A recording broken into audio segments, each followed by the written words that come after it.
मैं doctor Sushma Jain, associate professor chemistry, government Dungar college Bikaner. आज मैं बीएससी फाइनल केमिस्ट्री के पेपर सेकंड की यूनिट 5 का टॉपिक सिंथेटिक पॉलीमर्स, हिंदी में हम कहते हैं संश्लेषित बहुलक के बारे में बताऊंगी। इसमें आज मैं बताऊंगी कि एडिशन और चेन ग्रोथ पॉलीमराइजेशन, हिंदी में कहेंगे योगात्मक अथवा श्रृंखला वृद्धि बहुलीकरण अभिक्रिया क्या होती है। यह वह प्रक्रिया है जिसमें सरल एकलक अणु महज एक दूसरे के साथ जुड़ते जाते हैं और बहुलक का निर्माण करते हैं। यह प्रक्रिया चेन मैकेनिज्म के द्वारा होती है। इसी कारण हम जो योगात्मक बहुलक हैं, जो एडिशन पॉलीमर हैं, उनको हम चेन ग्रोथ पॉलीमर्स भी कहते हैं। इन प्रक्रियाओं को प्रारंभ करने के लिए किसी प्रारंभिक पदार्थ, जिसे कि कहते हैं इनिशिएटर, की आवश्यकता होती है। ये प्रारंभिक पदार्थ एकलक अणु के साथ अभिक्रिया करके उस एकलक अणु को सक्रिय कर देता है। जो एकलक अणु या हम उसको कहते हैं क्रियाकारी अणु, सक्रिय होने के पश्चात दूसरे क्रियाकारी अणु या हम कह सकते हैं मोनोमर के साथ अभिक्रिया करता है और इस प्रकार एक श्रृंखलाबद्ध प्रक्रम बनता जाता है। क्रियाकारी कण या अणु या एकलक धनायन हो सकता है, ऋणायन हो सकता है अथवा मुक्तमूलक हो सकता है। इनकी प्रकृति के आधार पर इन अभिक्रियाओं को दो प्रकारों में विभाजित किया गया है। पहला है फ्री रेडिकल विनाइल पॉलीमराइजेशन। जैसे एग्जाम्पल के तौर पर इथिलीन का बहुलीकरण अगर हम पेरोक्साइड की उपस्थिति में हम करते हैं तो अभिक्रिया फ्री रेडिकल के द्वारा संपन्न होती है। यहाँ पर जो इंटरमीडिएट बनते हैं वो फ्री रेडिकल बनते हैं। जैसे यहाँ पर ये पेरोक्साइड है, पेरोक्साइड से दो फ्री रेडिकल प्राप्त होते हैं, एल्कोक्सी फ्री रेडिकल हमको प्राप्त होते हैं। यहाँ पर पेरोक्साइड का होमोलिटिक या समांश विखंडन होता है और समांश विखंडन के फलस्वरूप दो एल्कोक्सी फ्री रेडिकल प्राप्त हो जाते हैं। ये एल्कोक्सी मुक्तमूलक जो मोनोमर यूनिट है, एथिलीन है, उसके साथ अभिक्रिया करते हैं और अभिक्रिया करके और इस अणु को एक्टिव कर देते हैं, यानी कि यहाँ पर ये जुड़ जाएंगे और जुड़ के यहाँ पर एक नया फ्री रेडिकल का फॉर्मेशन कर लेंगे, जिसमें कि जो ओड इलेक्ट्रॉन है वो मोनोमर यूनिट के कार्बन एटम पर उपस्थित होता है। ये फिर अगली और मोनोमर यूनिट के साथ अभिक्रिया करेंगे और नया फ्री रेडिकल इस तरह से बना लेंगे। फिर अगले मोनोमर यूनिट जो कि एथिलीन है उसके साथ अभिक्रिया करेंगे। इस तरह से n number of monomer unit जुड़ते जाएंगे और अंत में पॉलीएथिलीन का निर्माण होगा। तो चूंकि ये जो रिएक्शन है फ्री रेडिकल के द्वारा संपन्न हुई है, इसलिए हम उसको कहते हैं फ्री रेडिकल वाइनिल पॉलीमराइजेशन। और भी एग्जांपल हम ले सकते हैं, जैसे टेट्राफ्लोरोएथिलीन के n मोल्स पेरोक्साइड की उपस्थिति में जुड़कर पॉलीएथिलीन या हम कहते हैं उसको टेफ्लॉन भी कहते हैं, टेफ्लॉन का निर्माण करते हैं। टेफ्लॉन की जो परत है, जो खाना बनाने के बर्तन है उन पर लगाई जाती है, जिससे कि खाना बर्तन में चिपकता नहीं है, तो निर्लेप बर्तन बनाने में इसका उपयोग होता है। प्रतिस्थापी एथिलीन इस प्रकार की अभिक्रिया द्वारा कई महत्वपूर्ण प्रोडक्ट बनाती हैं। जैसे वाइनिल क्लोराइड के n मॉलिक्यूल्स आपस में जुड़ जाते हैं और पीवीसी का निर्माण करते। पीवीसी कहलाता पॉलीवाइनिल क्लोराइड। एक्राइलोनाइट्राइल के n मॉलिक्यूल्स यानी कई सारे मॉलिक्यूल आपस में जुड़कर पॉली एक्राइलोनाइट्राइल बनाते हैं। इसका जो व्यावसायिक नाम है वह है ऑरलॉन। तो ये मार्केट में जो मिलता है वो ऑरलॉन के नाम से मिलता है। इसी तरह से स्टाइरिन के कई मॉलिक्यूल्स आपस में मिलकर पॉलीस्टाइरिन का फॉर्मेशन करते हैं। मेथिक्रिलेट के कई सारे मॉलिक्यूल्स आपस में मिलकर पॉलीमेथिल मेथिक्रिलेट बनाते हैं, जो कि मार्केट में प्लेक्सीग्लास अथवा ल्यूसाइड के नाम से मिलता है।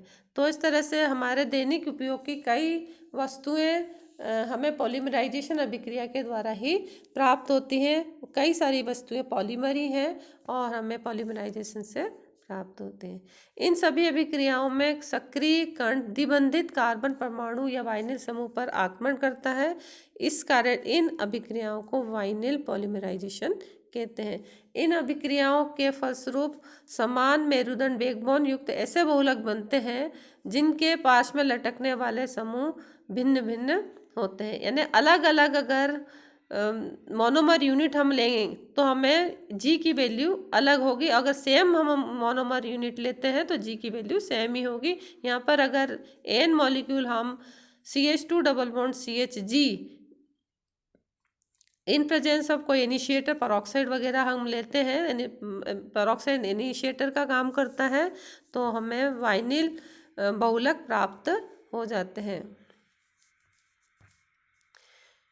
इन समस्त अभिक्रियाओं में इनिशिएटर के रूप में ये क्या लिया हमने यहाँ पर पेरोक्साइड लिया हुआ है। इसकी मैकेनिज्म देखते हैं। जो वाइनिल पॉलीमराइजेशन है इन जनरली फ्री रेडिकल्स के द्वारा होता है। जब भी कोई अभिक्रिया मुक्त मूलक के द्वारा होती है तो वो चेन मैकेनिज्म के द्वारा होती है, जिसमें कि 3 स्टेप होते हैं: chain initiating step, chain propagating step, chain terminating step. तो चेन इनिशिएटिंग या श्रृंखला को प्रारंभ करने वाला जो पद है वो कहलाता है चेन इनिशिएटिंग। तो किस तरह से होता है देखते हैं हम। यहाँ पर जो पेरोक्साइड है, इस पेरोक्साइड में यहाँ पर होमोलिटिक फिजन होता है। होमोलिटिक फिजन का मतलब होता है समान विखंडन, जिसमें कि ये जो कोवलेंट बॉन्ड के शेयरिंग के जो इलेक्ट्रॉन है दोनों अपने अपने इलेक्ट्रॉन को ले लेते हैं। ऑक्सीजन अपना ले लेता है और ये ऑक्सीजन भी अपना ले लेता है। इस तरह से 2 मॉलिक्यूल बनते हैं एल्कोक्सी फ्री रेडिकल के। ये जो एल्कोक्सी मुक्त मूलक बना है, ये एल्कोक्सी मुक्त मूलक वाइनिल यौगिक के साथ अभिक्रिया करते हैं। जैसे मान लीजिए यहाँ पर वाइनिल क्लोराइड जी की वैल्यू अगर Cl ले लेते हैं तो ये हो जाएगा CH2 डबल बॉन्ड CHCl। तो वाइनिल क्लोराइड अगर हम यहाँ पर अगर लेते हैं तो इसके साथ अभिक्रिया कर लेता है, और अभिक्रिया करने पर क्या होता है कि यहाँ पर ये जो डबल बॉन्ड है इसमें से एक कोवेलेंट बॉन्ड का समान विखंडन होता है, जिसके फलस्वरूप एक इलेक्ट्रॉन आ जाते हैं CH2 पर और एक इलेक्ट्रॉन आ जाता है CH पर। CH2 का इलेक्ट्रॉन और RO के O का इलेक्ट्रॉन आपस में मिलकर एक बॉन्ड का फॉर्मेशन, कोवेलेंट बॉन्ड का फॉर्मेशन कर लेते हैं। देखिए यहाँ पर ये कोवेलेंट बॉन्ड का फॉर्मेशन हो गया है, और नया जो ऑड इलेक्ट्रॉन है वो कार्बन एटम पर यहाँ पर आ जाता है। तो हमको इस तरह से यहाँ पर एक नया फ्री रेडिकल प्राप्त हो जाता है। यानी कि एल्कोक्सी रेडिकल या हम कह सकते हैं पेरोक्साइड यौगिक का काम है कि चेन को इनिशिएट करना। चेन किससे इनिशिएट हो रही है? यहाँ पर वाइनिल जो यौगिक है, वाइनिल अगर मान लीजिए GCl लेते हैं तो वाइनिल क्लोराइड अगर हम लेते हैं तो वाइनिल क्लोराइड का जो इनिशिएशन है वो एल्कोक्सी फ्री रेडिकल के द्वारा हो रहा है, और एल्कोक्सी फ्री रेडिकल प्राप्त हो रहा है पेरोक्साइड से। जो नेक्स्ट स्टेप है वो है श्रृंखला को आगे बढ़ाने वाले पद, जिसको हम कहते हैं चेन प्रोपेगेटिंग स्टेप। इस स्टेप में यहाँ पर जो एक बार जो क्रियाकारक अणु फ्री रेडिकल बन गया है वो फ्री रेडिकल नए वाइनिल यौगिक के साथ अभिक्रिया करेगा, और इस तरह से अभिक्रिया के दौरान यहाँ पर ये जो कोवेलेंट बॉन्ड है उसका समान विखंडन होगा, जिससे इस कार्बन पर एक इलेक्ट्रॉन और इस कार्बन पर भी एक इलेक्ट्रॉन आ जाएगा। इसका इलेक्ट्रॉन और इसका ये इलेक्ट्रॉन मिलकर एक बॉन्ड का फॉर्मेशन कर लेंगे। देखिए यहाँ पर ये वाला बॉन्ड का फॉर्मेशन हो गया है, और बाकी CH2 यहाँ CH पर एक ऑड इलेक्ट्रॉन रह जाएगा जो कि इस बॉन्ड के होमोलिटिक बॉन्ड फिजन से बना है। तो ये इलेक्ट्रॉन यहाँ पर आ गया, तो एक नया फ्री रेडिकल का फॉर्मेशन हो जाएगा। ये फिर वापस दूसरे मॉलिक्यूल वाइनिल यौगिक के साथ अभिक्रिया करके और नया मॉलिक्यूल बनाए। इस तरह से n नंबर ऑफ वाइनिल जो यौगिक है वो आपस में जुड़ते जाएंगे, और जुड़ने के बाद एक लंबी श्रृंखला का निर्माण कर लेंगे। अब जब लंबी श्रृंखला बन जाती है तो जो नेक्स्ट स्टेप है, थर्ड स्टेप, श्रृंखला को समाप्त करने वाला पद चेन टर्मिनेटिंग स्टेप। चेन किस तरह से टर्मिनेट होती है? जो लंबी श्रृंखलाएं बनी है वो 2 लंबी श्रृंखलाएं, जिसमें कि कार्बन के ऊपर एक ऑड इलेक्ट्रॉन है, यहाँ पर भी ये कार्बन के ऊपर एक ऑड इलेक्ट्रॉन है। ऑड का मतलब होता है एकाकी इलेक्ट्रॉन, यहाँ पर भी एकाकी इलेक्ट्रॉन है। तो एक फ्री रेडिकल ये बन गया, एक श्रृंखला का ये बनी है, दूसरी श्रृंखला ये है। तो ये दोनों इलेक्ट्रॉन आपस में मिलकर कोवेलेंट बॉन्ड का फॉर्मेशन कर लें तो चेन टर्मिनेट हो जाती है, चेन का आगे बढ़ना रुक जाता है। तो हम इसको, चूंकि आपस में ये जुड़ रहे हैं, इसलिए हम इसको कहते हैं कॉम्बिनेशन अथवा संयोग। या कई बार डिस्प्रपोर्शनेशन के द्वारा भी चेन टर्मिनेट होती है। किस प्रकार से डिस्प्रपोर्शनेशन होता है, यहाँ पर ये एक चेन है और यहाँ पर ये दूसरी चेन है, तो इस चेन में यहाँ से ये एक hydrogen as a free radical के रूप में बाहर निकल जाए, यानी हाइड्रोजन रेडिकल निकल जाए यहाँ पर CH के बीच में समांश विखंडन हो जाता है और हाइड्रोजन फ्री रेडिकल निकल के और यहाँ पर जुड़ जाए, तो यहाँ पर बन जाएगा CH2 और बाकी रेस्ट मॉलिक्यूल वैसे ही रहेगा। तो यहाँ पर CH2 बनने के कारण जो चेन फ्री रेडिकल फॉर्म में थी वो न्यूट्रल हो जाएगी। यहाँ पर ये देखें, यहाँ पर CH2 बन गया और यहाँ पर चूँकि CH पर कार्बन पर एक ओड इलेक्ट्रॉन या एकाकी इलेक्ट्रॉन रह जाएगा, तो ये एकाकी इलेक्ट्रॉन और ये एकाकी इलेक्ट्रॉन मिलकर एक बॉन्ड का फॉर्मेशन कर लेगा। तो यहाँ पर एक ये डबल बॉन्ड आ गया, ये देखिए यहाँ पर ये डबल बॉन्ड का फॉर्मेशन हो गया। तो डिस्प्रपोर्शनेशन के द्वारा अथवा कॉम्बिनेशन के द्वारा चेन टर्मिनेट हो सकती है। तो इस तरह से हमने देखा कि पॉलीमराइजेशन की जो अभिक्रिया है वो 3 स्टेप्स में होती है: चेन इनिशिएशन, चेन प्रोपेगेशन और चेन टर्मिनेशन।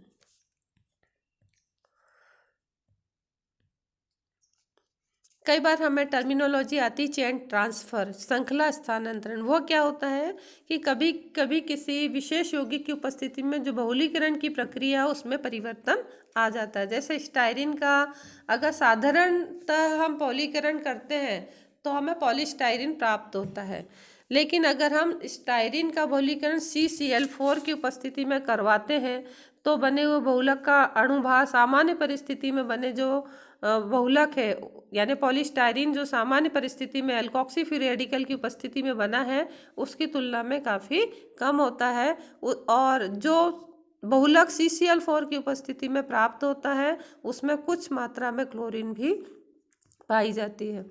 इस प्रक्रिया में श्रृंखला को आगे बढ़ाने वाले पद में ऐसा अणु आ जाता है जो मुक्त मूलक से क्रिया करके उसकी श्रृंखला को आगे बढ़ने से रोक देता है, अर्थात कम अणुभार वाला बहुलक बना लेता है और स्वयं एक मुक्त मूलक के रूप में नई श्रृंखला को प्रारंभ कर देता है, अर्थात उस यौगिक के तत्व की उपस्थिति वाला बहुलक बना लेता है। इसको हम एग्जाम्पल से देख सकते हैं।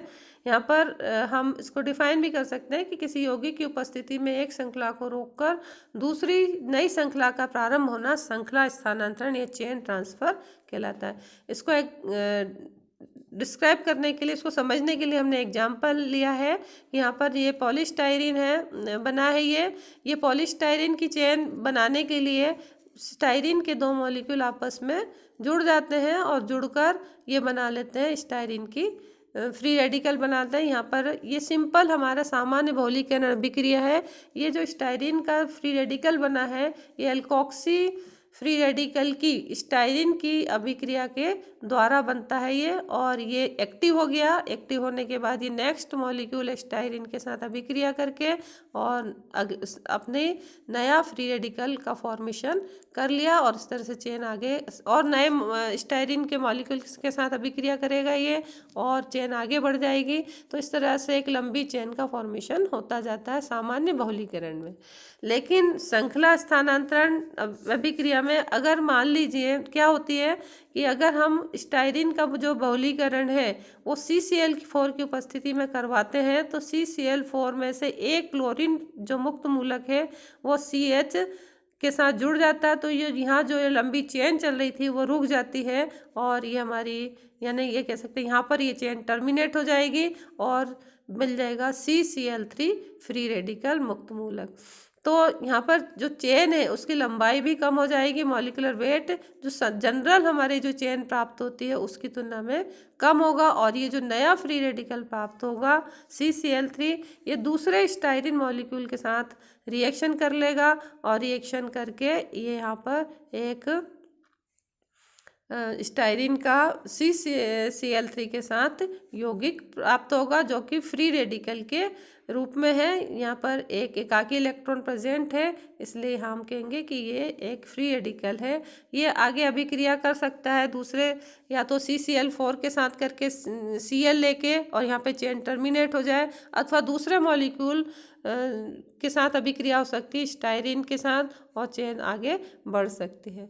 तो इस प्रकार से अगर CCl4 की उपस्थिति में हम स्टायरीन का बहुलीकरण करते हैं तो हमें जो प्रोडक्ट प्राप्त होते हैं उनमें कुछ मात्रा में क्लोरीन भी उपस्थित होते हैं। कुछ कई बार टर्म्स आते हैं इनहिबिटर्स। इनहिबिटर्स या निरोधक क्या होते हैं? वे पदार्थ जिनकी उपस्थिति से श्रृंखला अभिक्रिया रुक जाती है, जो चेन आगे प्रोपेगेट हो रही होती है वो चेन प्रोपेगेट नहीं होने पाती, आगे की ओर नहीं बढ़ने पाती और कोई नई श्रृंखला प्रारंभ नहीं होती। ऐसे पदार्थों को निरोधक या इनहिबिटर कहते हैं। जैसे एमीन है, फिनॉल है, क्विनॉल है, ये चेन इनहिबिटर है, चेन को आगे बढ़ने से रोक देते हैं, चेन अभिक्रिया इनकी उपस्थिति में रुक जाती है। तो ये जैसे एग्जाम्पल के तौर में यहाँ दिखाया है कि चेन है, ये एक चेन में हमने कोई इनहिबिटर डाल दिया है, जैसे कोई एमीन या फिनॉल या कीनोन के ऊपर डाला हुआ है, तो यहाँ जो चेन इनहिबिटर है उसके जो प्रोटॉन है, हाइड्रोजन है, वो एज ए रेडिकल के रूप में यहाँ से बाहर हो जाता है और ये आकर इससे जुड़ के कोवेलेंट बॉन्ड बना लेता है, तो ये बन जाएगा CH2। ये देखिए CH2 और चेन यहाँ पर टर्मिनेट हो गई, यहाँ पर चेन टर्मिनेट हो गई, न्यूट्रल मॉलिक्यूल बन गया। और जो इनहिबिटर डाला था, ये इनहिबिटर इसका अक्रिय मुक्त मूलक प्राप्त हुआ, और ये जो मुक्त मूलक है चूँकि इनएक्टिव है, एक्टिव नहीं है, इसलिए ये नई श्रृंखला का निर्माण नहीं कर पाता है। तो ये यौगिक जो कि श्रृंखला को आगे बढ़ने से रोक देते हैं, जिनकी उपस्थिति से श्रृंखला अभिक्रिया रुक जाती है, इनको हम निरोधक या इनहिबिटर्स कहते हैं। ये है जैसे एमीन है, बिफिनॉल है, किनोन है, ये सारे इनहिबिटर्स कहलाते हैं। Thank you.